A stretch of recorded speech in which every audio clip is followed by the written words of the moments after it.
Hello students, good morning बेटा।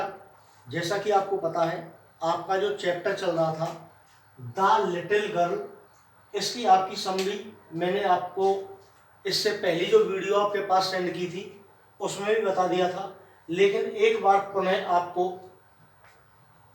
Repeat करा रहा हूँ।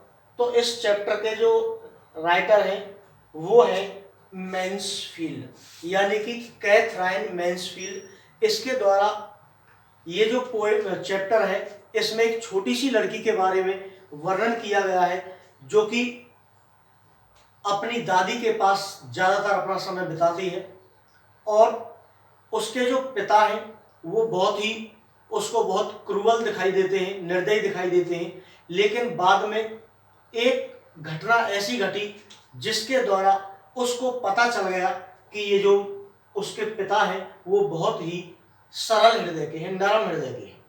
तो आपके सामने कुछ वर्ड लिखे हुए हैं यहाँ पर, जैसे कि नाइट मेयर। नाइट मेयर का मतलब होता है रात के समय में जो डरावने सपने आते हैं, फ्राइटनिंग ड्रीम्स।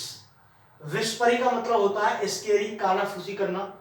बुचर माने होता है कसाई, a person who cuts up and sell meat in a shop. एक व्यक्ति जो मांस काटता है और उसको दुकान पर बेचता है। Snuggle, move into a comfortable position. मैं इसका फोटो आपके पास भेज दूंगा। अब आपको मैं बताने वाला था इसकी समरी।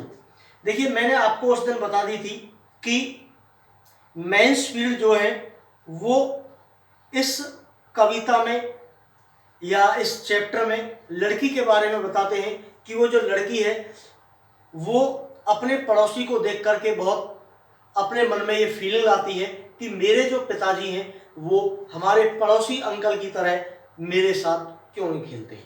ठीक है, तो उससे आगे end of the story is also interesting. ये जो कहानी का अंत है, जैसा कि आपको मैंने ऑनलाइन क्लास में भी पढ़ाया, तो इस कहानी का जो अंत है वो बहुत ही इंटरेस्टिंग है, रुचिकर है।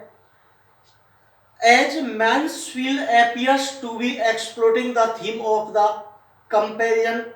compassion and change when Kezia find it difficult to sleep. एक रात्रि जब केजिया अपने कमरे में अपने बिस्तर पर नहीं सो पाती है, तो उस रात्रि के बारे में जो लेखक है वो इसमें चर्चा कर रहा है कि जब एक रात्रि उसको सोना बहुत डिफिकल्ट हो रहा था, the father then scolding her, पिताजी उसको डांटते हैं, allow her to sleep in his bed with him, और उसको अपने बेड पर अपने साथ सोने की आज्ञा दे देते हैं।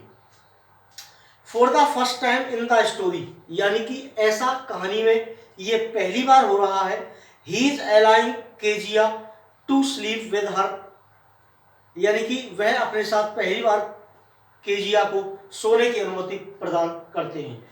He is putting his child first, वह अपने बिस्तर पर पहले अपनी बेटी को सुलाते हैं। The fact that the Kezia is also allowed to rub his feet against father's leg may also significant as it snack suggest the Kezia's father, यानी कि जब उन्होंने अपने साथ सुलाया तो केजिया के पैर ठंडे हो रहे थे, तो पिता ने कहा कि वह अपने पैरों को मेरी टांगों के साथ रब करे, यानी कि घिसे, जिससे कि वह अपने आप को गर्म कर सकती है।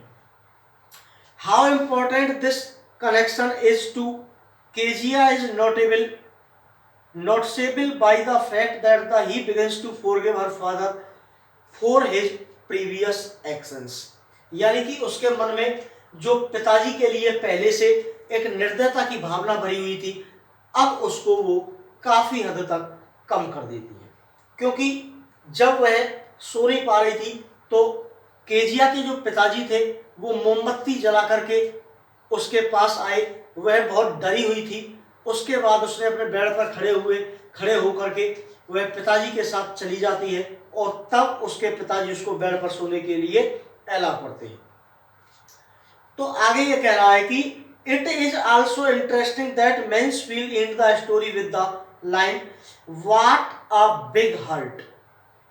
You have got father dear. यानी कि पोएम की जो लास्ट लाइन है वो बहुत ही इंटरेस्टिंग है, जो कि केजिया ने अपने पिताजी के बारे में कही है कि पिताजी आपका कितना बड़ा हृदय है। ठीक है ना। सबसे लास्ट लाइन जो थी वो क्या थी कि what a big heart you have got father dear, Mansfield is suggesting that through the Kezia's father did not display his love till the end of the story। Mansfield बताता है कि कहानी के अंत तक केजिया के पिताजी उसको अपने, यानी कि केजिया